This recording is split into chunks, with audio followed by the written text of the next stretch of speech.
the earth and the wind, the sun and the rain, the animals and children everywhere, and us all be together as one.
Thank you, Dick.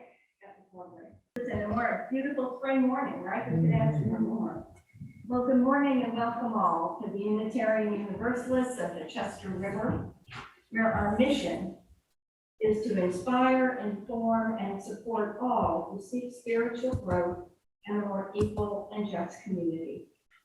No matter who you are, no matter where you are on your spiritual or life's journey, you are welcome here, whether in person or virtually, and we welcome those of you who are joining us online this morning. I'm Nancy Holland, your service leader, joined this morning by a number of people who make these services possible each week. This morning, we're grateful to have Dick Durham back on our piano. We have Jim Lavin and John Ramsey working our tech, for which we are ever grateful. And this morning, we're joined by our own Kim Beachy, who will share her thoughts with us later in this Earth-centered service. So the first Earth Day was 52 years ago, I found on the internet. And each Earth Day, an organization called earthday.org sets a theme for the year. And for 2022, Earth Day, which was Friday, the theme is Invest in Our Planet. The focus is on accelerating solutions to combat the existential threat of climate change and to activate everyone, governments, businesses, citizens, to do their part. And their sort of tagline, which I really like, is everyone accounted for and everyone accountable. I think that, to me, that pulls out the theme of social justice, which also environmental justice is such a problem. And I was really interested that if anybody gets Time magazine, their cover this week is Earth Inc., How Business Took on the Climate Fight, and ecopreneurs. And it's all about how since government hasn't stepped in, many big businesses urged, often by their employees and stockholders, have really started to adopt climate change behaviors. So hopefully there's some hope. Announcements this morning, we have coffee maker and reader sign-up sheets out on the whiteboard. So it's an easy way to contribute to a Sunday service. We appreciate that. We also have an announcement that the Shore Rivers collection, one of our special collections for social justice, that deadline for contributing is April 30th, which is a Saturday. So please contribute if you can for that worthy cause. And then our final announcement has to do with our auction. If you haven't already, please register online to bid in the silent auction. You can go to the website and click on the top. It says auction 2022. And on Thursday, the 28th, from 1 to 7, we will have a preview of all the items that are in the silent auction. So come to the church. That as well. In the Zoom, I think we're coming on in the online catalog. And there will also be some cash and carry tables, bargains that you can pick up that day and carry them. And remember that the in-person auction will be Saturday, April 30th, starting at 6 o'clock for some hors d'oeuvres and libations and a final look at the online auction.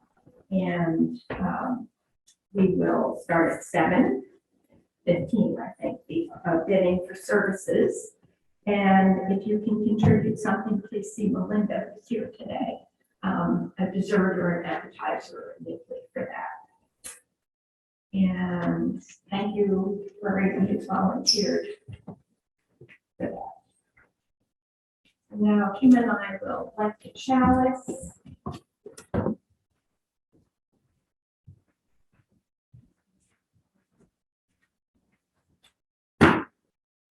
Okay. Light this chalice as a symbol of wish. We light this chalice for truth. May the search for truth be with us always. We light this chalice for love. May Christ be strong.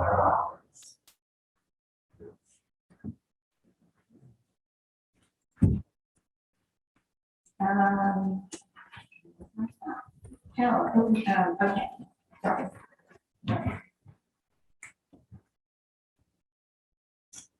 Here is the endless, wet, thick cosmos, the center of everything. The nugget of dense sap, branching vines, the dark bird faintly belching bogs. Here is swamp. Here is struggle, closure, pathless, seamless, peerless mud. My bones knocked together at the pale joints, trying for foothold, fingerhold, mindhold, over such slick crossings, deep hip holes, hummocks that sink silently into the black, slack earth soup. I feel not wet so much as painted and glittered with the fat, grassy mires, the rich and succulent marrows of earth. A poor dry stick given one more chance by the winds of swamp water. A bough that still, after all these years, could take root, sprout, branch out, bud, make of its life a breathing palace of leaves. Opening words by Mary Oliver. And now please rise and body or spirit as we sing hymn 44. And Luke is going to graciously play some melody for us. 44, we sing of golden mornings.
So I hope you all got your marble this morning. And you came in, okay, if you didn't, there are some in your lobby. Out.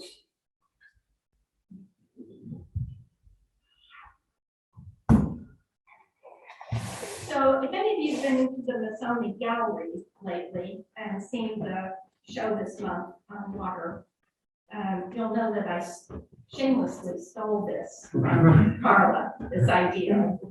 Because when I was there, it touched me and it just seemed something I wanted to share today. So it turns out that there's a gentleman named Dr. Wallace J. Nichols. He's a biologist, I believe, and he began something called the Blue Marble Project back in 2009. And you can Google it, as I did, and visit the website. He's involved with something called the Biosphere Foundation. And on the sailing ship Mir, He has voyaged from the Mediterranean to Indonesia by route of all the different seas. And he gives away the marbles to people he meets, and he's met with many dignitaries as well as normal people. And he gives away the marble in celebration of our beautiful and fragile planet. And the marble represents, as Carl Sagan said, the pale blue dot, our Earth as seen from outer space. So think a moment as I read Carl Sagan's words about our home. That's home. That's us. On it, everyone you love, everyone you know, everyone you ever heard of, every human being who ever was, lived out their lives.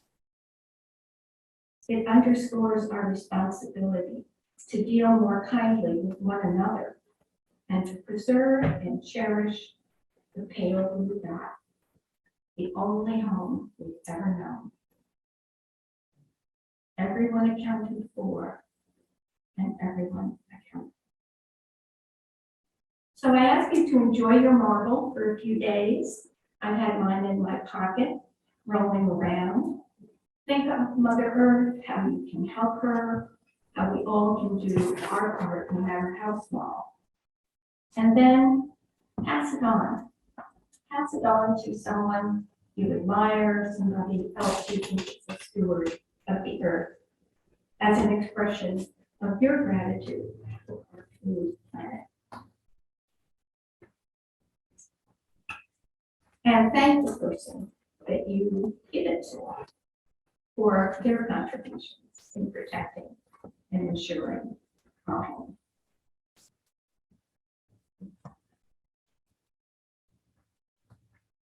Blessed be. Now is the time in our service for the joys and concerns where we can share what's in our hearts, be it happy or sad or contemplative. As usual, I light the first candle for all the people still facing COVID. Again, the first line workers, those afflicted, those who have passed, the families who have suffered a loss. I'll also light a candle today for the Ukraine and the war there and all the people suffering, killed, displaced. And also a candle for our Mother Earth. And then as anyone who has something to share, please come up. You can speak here and I will light the candle.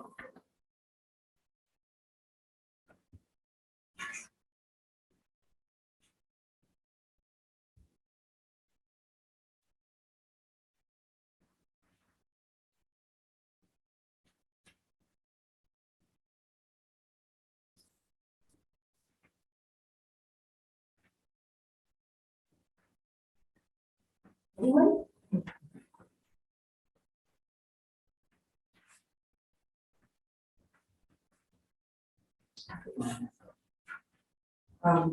This really probably should have been in the announcements, but it's a subject dear to my heart. I'm the chair of the membership committee, and next Sunday, May 1st, Reverend Sue will be here to help us welcome all the new members that we've gained since just before COVID, and we haven't had a chance to have a welcoming ceremony to our new members. I'm going to point some of you out who are here today.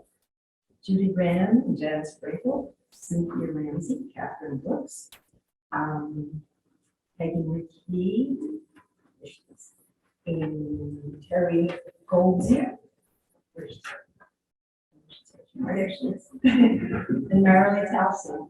We'll have just a small few-minute ceremony as we do when we welcome the members, but it's going to be a nice one that we haven't had for a while.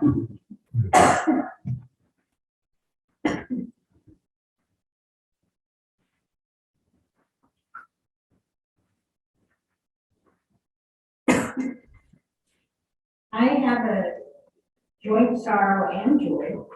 My friend of 50 years is moving from the east coast to the west coast. Put her on an airplane yesterday, and part of me was very sad. The part of me that was joyful was she is moving in with her son in the west coast. They bought a really beautiful house in Portland, Oregon, and she's very excited about it. She's excited to move with her son. She decided that traveling and being a vagabond was not good for her at age 75 now. So she's moving into another stage of her life, and very joyful.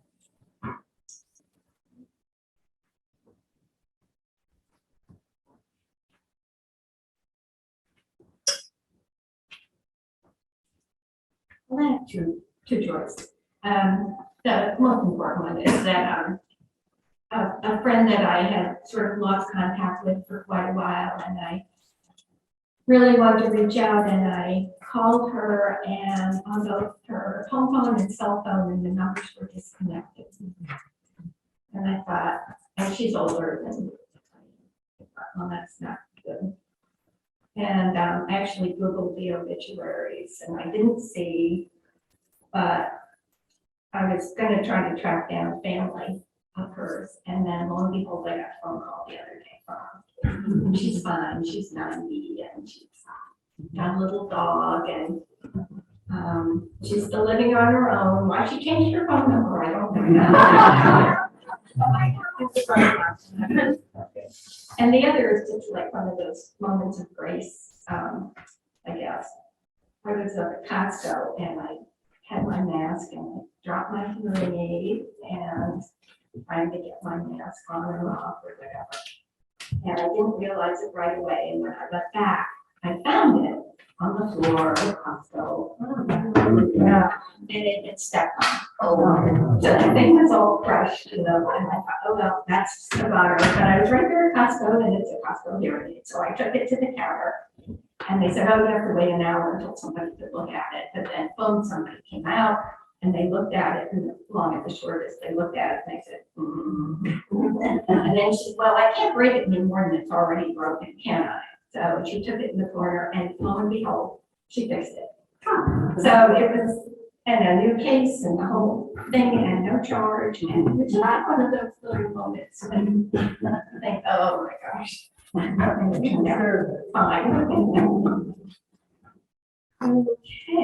Okay, and now we have some more.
I forgot to say for all those joys and concerns that weren't shared this morning, we still hold those in our heart.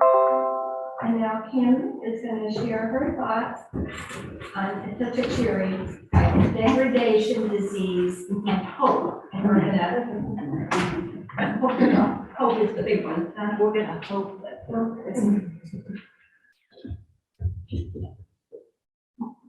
Good morning. Am I- Oh, gosh, I am very emotional, so I can hold myself together as I talk. It's so good to see you. It's so good to be here. I just want to say before I start, what a fabulous practice coordinating a service is. And I haven't done this in a bit, but just the work of putting it together is such a spiritual practice for me. It's challenging, but so lovely. And I'm hoping, like, as I talk, you hear some of the pieces that come together. I'm going to say unintentionally, unpracticed. Let's call it that. They're unpracticed, but they come together anyway. It's grace in action, I think. Anyway, what a challenging 2 years it has been for our people and our earth. I, as I've said, have always enjoyed sharing on this weekend around Earth Day. I've done this a number of times, and I usually really make a point to create a sharing that focuses on hope and progress. And here's the tearful part, but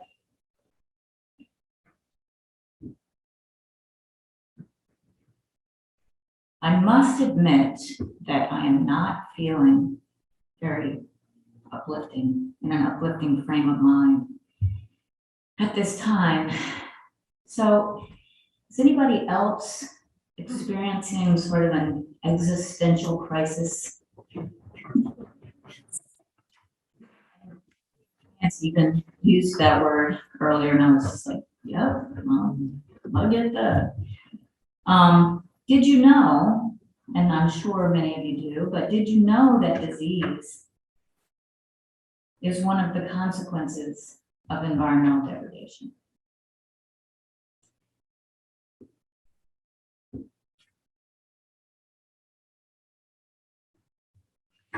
My heart is really sad at what we've been through these past few years, and even sadder at the response of some, and not all, but some, to what we've been through. This might seem odd, and maybe for many of you, thinking about how, in some ways we, as a congregation, have similarities, this may resonate, but the lockdown a couple of years ago, and I do just mean the lockdown, not the anxiety around COVID, but the lockdown was not difficult for me. It was not difficult for my, small family either. I felt relieved by it. Long walks. My daughter and I would take a fake walk to work every morning as we went out, came back, and then got on our computers to do our work. Quiet home time. Work without distraction. The students are a huge distraction. In the broader world, there was less traffic. I was traveling to my parents regularly, and there was no traffic out there. There was less smog, and maybe some of you saw this, but there was footage and photos online about areas of the world, big cities, who suddenly, they were in lockdown also, were able to see the sky. They hadn't seen the sky in years because of the smog. They hadn't seen, there's a city in India maybe, and suddenly they were able to see the Himalayas again, which they hadn't seen in years, and they were right on the horizon of their city. It was amazing. It was amazing. The demoralizing part for me really came later. The confusing part was what came after that initial lockdown. The anger, the accusations, the meanness, the unreasonable expectations and blame, and what looked to me like the denial of the great loss that so many people were facing.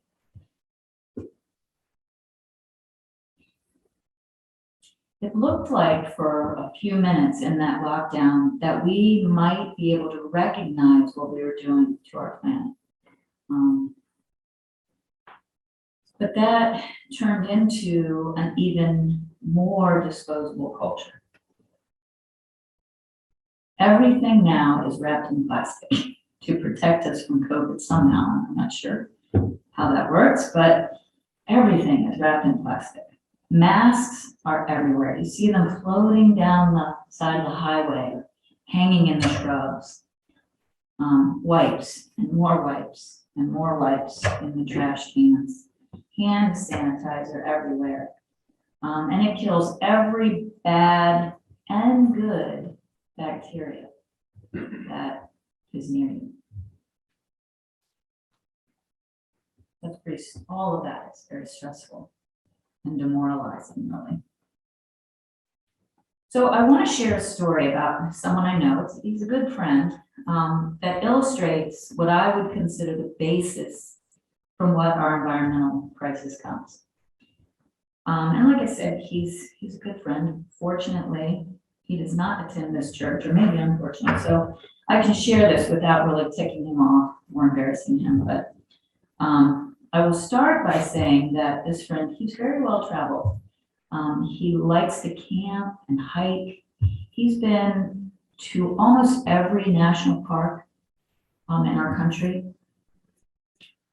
And you might think that would give him a certain perspective. So the story is this. We were together for dinner, and I had brought a salad. While cleaning up, someone had covered my salad bowl with plastic wrap. Ooh, harsh. And when I came into the kitchen, I kind of chided, oh, good grief, who covered my bowl with plastic wrap? And my friend said to me, Kim, talk to me about this. What is the big deal with a little bit of plastic wrap? So that was an invitation to me. And so the takeaways from a conversation that did not go all that well are these. My point of view. I tried to explain that plastic does not biodegrade and that this is not just one little piece of plastic. This one little piece is actually 1 times 7 billion people. That's a lot of plastic. Where should all this go? What about the Great Pacific Garbage Patch? Has anybody heard of that? Okay. In nature, there is no real waste in nature. One organism's waste fills the need, for the most part, of some other organism. How does plastic fit into that cycle, that natural cycle? His 2 main responses to me that just hurt my heart are these. He says, really? Are we part of nature? And he says, Kim, I have been out west. There is plenty of room out there. For our garbage? Really? I am dumbfounded by this point of view. I am so sad and angry, actually, because I think this may be the belief system, if not most, certainly too many people. And they have been emboldened. What I understand of the world from evidence and experience is that nature has rules. Not rules written on stone tablets, but ways that our very unique planet stays in balance. Overstep the bounds too far or for too long, and natural consequences occur. Overpopulate your ecosystem. We all live in an ecosystem, and disease will reduce your population. Overuse the natural resources, and you will not have what you need to live. pollute your water or your air, and you do not have what you need to live. There is a beautiful video in the YouTube world, I use it with my class, about something that ecologists call a trophic cascade. There are a number of them, but the one I particularly like is about Yellowstone National Park, and the reintroduction of wolves to that ecosystem. Wolves were exterminated from that region by humans. We used the scary wolves are terrible killers image to justify this, but what it really was that it really was about the fact that they are in direct competition with us. That's what that's really about. Wolves don't really threaten humans. Without the wolves, a slow decline of the broad ecosystem there began to happen.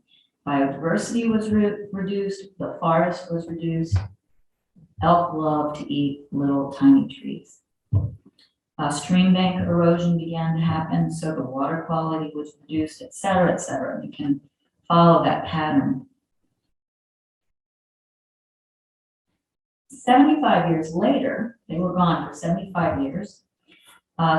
We then reintroduced them to the system, and the ecosystem slowly began to recover. It wasn't just because they hunted elk, which wolves do, but because their presence in the ecosystem caused a shift in behavior of the elk and of other organisms. This allowed plant life to recover, which allowed the river to be better protected, which allowed the water quality to come back, which allowed biodiversity to increase, which allowed the forest to be better, et cetera, et cetera, et cetera. Please Google it. It's really beautiful. If you can find the video, it's beautifully illustrated, this trophic cascade.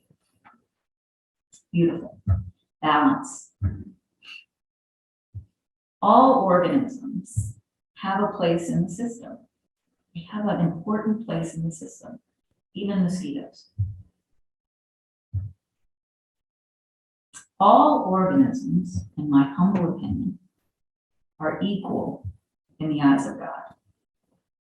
Whatever God is to you, equal in the eyes of God. Life in nature is not just for our service. Montana's expanse of open space is not for our garbage. This is an important concept to shifting our perspective. When you watch the news about terrible storms, the horrific fires, the disease and mass shootings and war that our world is experiencing, does apocalypse come to anybody? Mind? Willie and I, my husband Willie, and I were discussing this recently. He looked up apocalypse. I love when he and I have these conversations. And maybe you already know this, but if you don't, perhaps you will find it, as helpful as I did.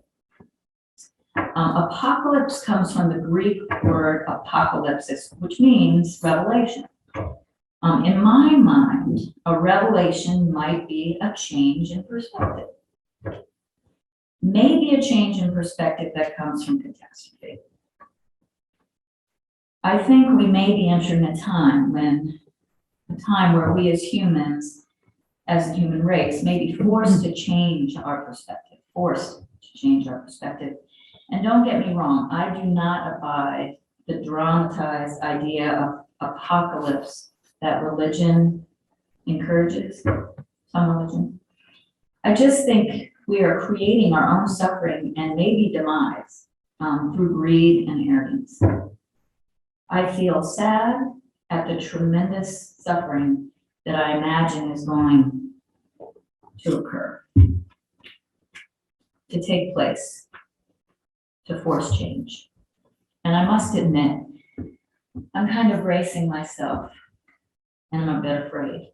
And it might not happen to me, but maybe my offspring. Well, now that I've cheered you up, that's always my intention. This is what I propose, and hopefully this is the hopeful part.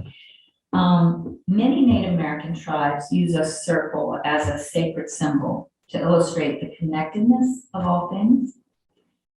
And I would invite everyone today, in just a moment, to form a circle here in our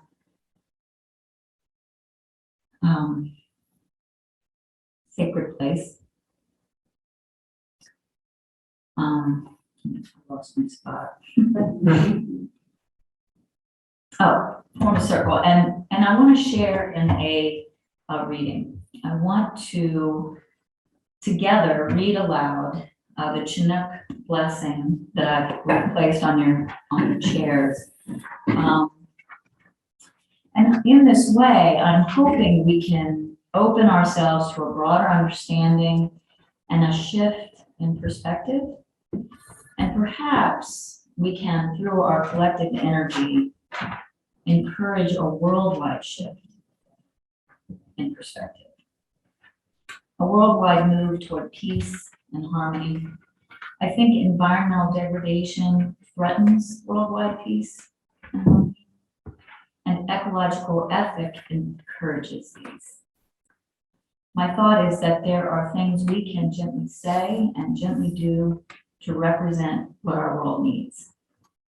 And if we can beseech those here through our prayers or meditations, perhaps we can bring them with us into the world and create waves. So, if you are able and willing, if we can somehow form a circle around the space here. Those of you at home, I know you don't have this reading in front of you to read with us, but there is a piece of it that perhaps you could say with us as a response that is pretty simple. So for each statement we're going to make, the sort of response is teach us and show us the way. You'll hear that as we say it. All right, and we in the circle, since we have the readings to share, we'll just read the whole thing together. That works for everybody. And I do have a little piece of introduction before we start.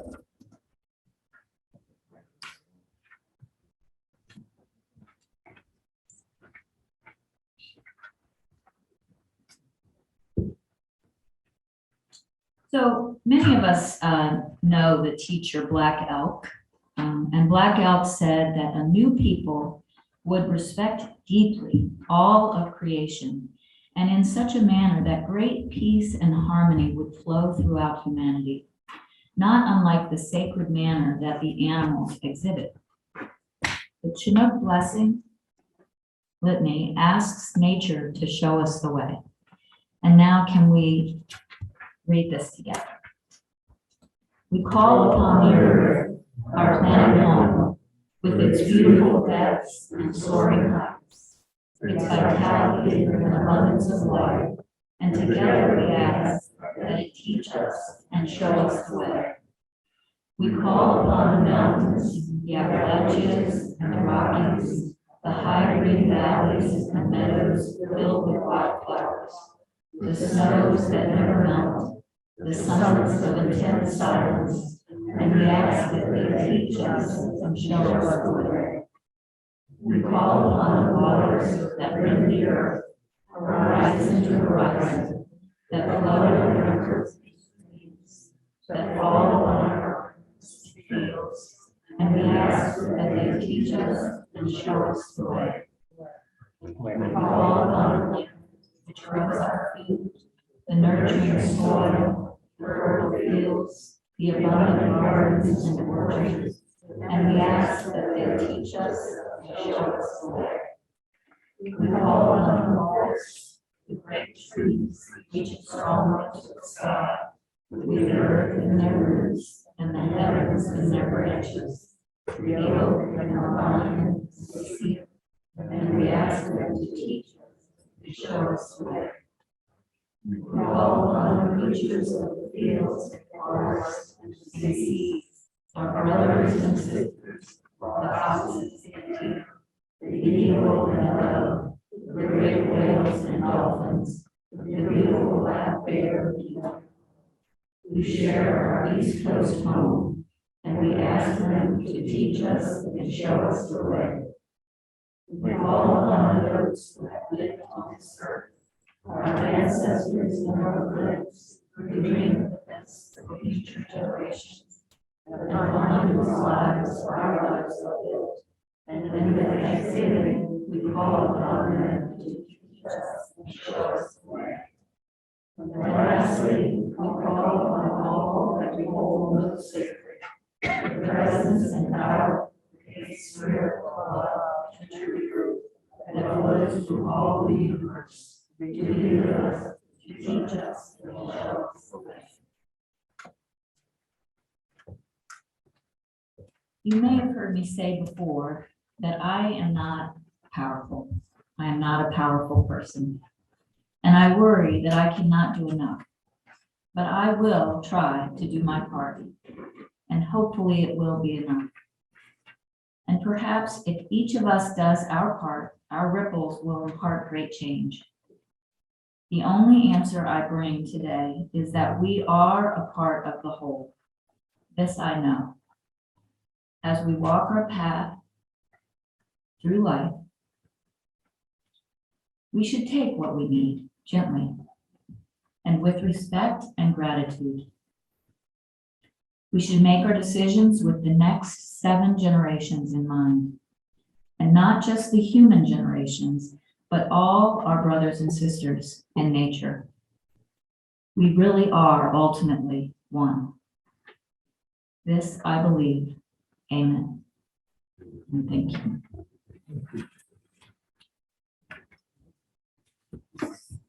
Want to stay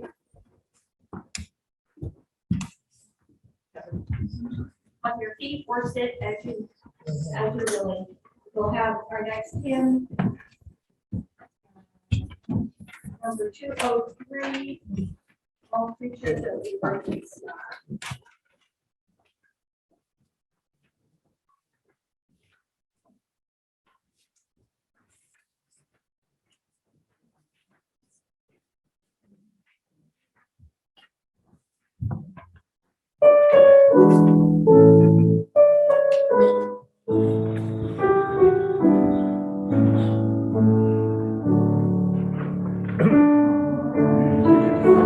You're the sun,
we have about 2 minutes. If there are any comments? Hi, some of you probably know I've been following their legislation very closely, and it's been seeing I email suggestions on what bills to support during this past session, and it really, it's just a one way of saying that I also have been following this issue, especially the environment in general for years, especially more intense than prices. And I do share your pretty pessimistic view for the long run. Even though, we certainly as Americans have many lackings in recycling. The governmental looseness on the topic, and individuals who have the attitude. But there are countries where they're making no effort whatsoever. In reporting, I do have a piece of good news at the end of this already, but in reporting to the group, I forget the name of it, that brought the Paris Accord, International P, political CC, whatever that group of countries is called. There are countries that have that report who supposedly endorse standards, but who make totally fraudulent and ridiculous submissions. That brings in the trees in their country, in the forest, which crosses several countries together. I think it's Southeast Asia. So somehow the forest in the one country, those trees absorb 5 times the amount of carbon as the same trees in the adjoining country, and with no scientific background on that. So that type of thing, a number of countries who are doing really nothing about, and will not, such as China, do threaten the efforts and the best efforts of countries that do try and do actions, make actions and be more friendly. And the good part is that the Great Pacific garbage thing has improved tremendously through an organization headquartered in Holland and funded by evidently a young man who's wealthily, who was born a billionaire. And they have Garbage up. yes, collected. It's called the Great Ocean Cleanup, and they have collected tons and tons and tons of plastic. It really didn't look as bad. There are videos of you there, and they are making so far sunglasses 100% from trash in the Great Pacific garbage heap. Sunglasses are kind of expensive, but they're out of my price range, so I just said $50. But they evidently are making a huge impact on that. Technologically, their own invented methods of boom and collection processes. So That goes to what you said, Nancy, about, I think you said it about industry. There are lots of industries that are thinking about, what we do, our consumer society, from a more ecological point of view. So that's a good thing. There is good news out there too. I don't know how many years Kim has come and given us this special talk on Arts Day, and it's always fresh and it comes from your heart and we love it. But I remember reading something that someone said, these are huge problems. How do we even begin to address them? And how not to feel depressed and overwhelmed by them? And the answer was, they said, I feel like a drop in the bucket. And the answer was, well, who said it was your bucket? Who said, where is your piece of it? How does this impact your life? And that's all you can be responsible for. You can get great meaning and solace and just a sense of purpose when you act in that way. I remember my grandchild, when he was very young, he said to me, I was turning off the lights and the water and everything. And he said, Granddaddy, do you think this really, counts in the big? And I said, yeah, because it counts to me. And it's how we address each of these things and how it impacts our lives. Thank you. Yeah, you can't fill a bucket without the drops, right? Yeah. I agree. That's the piece for me. Like I said, I'm not a very powerful person, but I just have to be the person I am and hope that it has the impact it needs to. So And you are appreciated so very much, and every year I appreciate you. And I will say that this last week, I also heard a lecture from Dowling, who's an entomologist in the University of Delaware.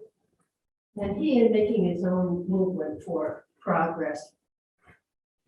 I will bet that when you went on your first date with that great new car who was age 16, yeah, you, John, that you had to wipe the windshields first because of all of the insects that we had in the air, right? Do we remember that? The cloudy windshields because of all of that? First thing we can do is reduce our lawns and welcome back some of those insects. Reduce those lawns, reduce all that crap that we put on them and all of our effort in mowing the doggone things. So that's a big thing. Insects are good, even though people don't like them. And they irritate. Spread the word about goodness. The mosquitoes are pollinators. And it's only the female mosquitoes that bite. In the theme of buckets and drops, I just thought, it's really brave of Kim to say she's sad about this, to say that out loud to us. Because I think one of the reasons we all go home depressed and overwhelmed is that we can't share the sadness. Because we don't want to depress anyone. It takes her courage for her to get up there and not be able to get through this sermon because she's crying. And it takes courage for me to be the kind of gardener she is. And for Linda to be the person who sends us all those damn emails about all that legislation. And you know, all you have to do is read the damn email, pardon my French, and send on to what she tells you. And she's been doing it for years and years. And I just finally stopped ignoring her email. That's not a big drop, guys. It's not a big drop. It takes me 90 seconds to reply to her activism. And it takes me a minute and a half to drag my compost bucket over to my compost pile. But the thing I want us to do is be kind to each other in these little droplet moments. It's hard what we're doing, but it's easier if we all recognize that we're putting each drop in. The kindness to one another in this difficult time is part of my whole effort.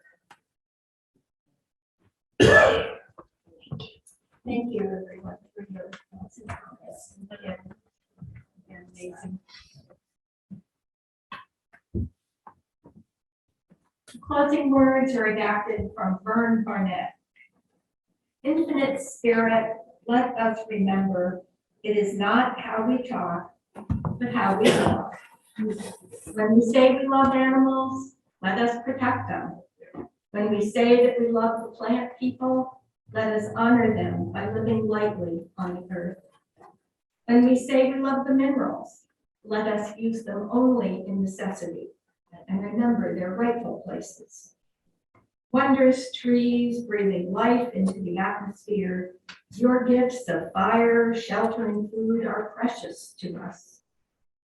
May the vision of mutual interrelatedness, cosmic interdependence, the seamless process of generations bring us clear air, healthy forests, wholesome water, expansive prairies, and pungent earth. Nourish plants for all creatures through mountain and valley and the salt seas. May we rejoice in earth and her inhabitants. Everyone accounted for and everyone accountable. Next, Kim and I will extinguish the chalice and we'll sing our benediction and then have a postlude from Dick. And after that, I invite you all to coffee. We probably have coffee on the deck today. It's so beautiful. And as you exit the sanctuary today, pick up, there'll be a basket, and pick up a piece of seed paper that you can take home and plant in your garden one more thing we can do to bring wonderful flowers and pollinators to our areas. So today you have a marble to hold and pass on, and a seed paper to keep in plant pretty well. And now we'll extinguish.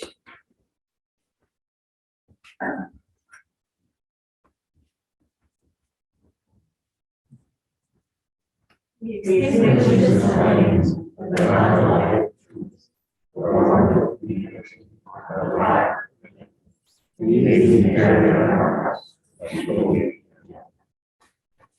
So lifted up, oh, bless your way. Moonlight, starlight, bright your journey into peace and the brightness of day.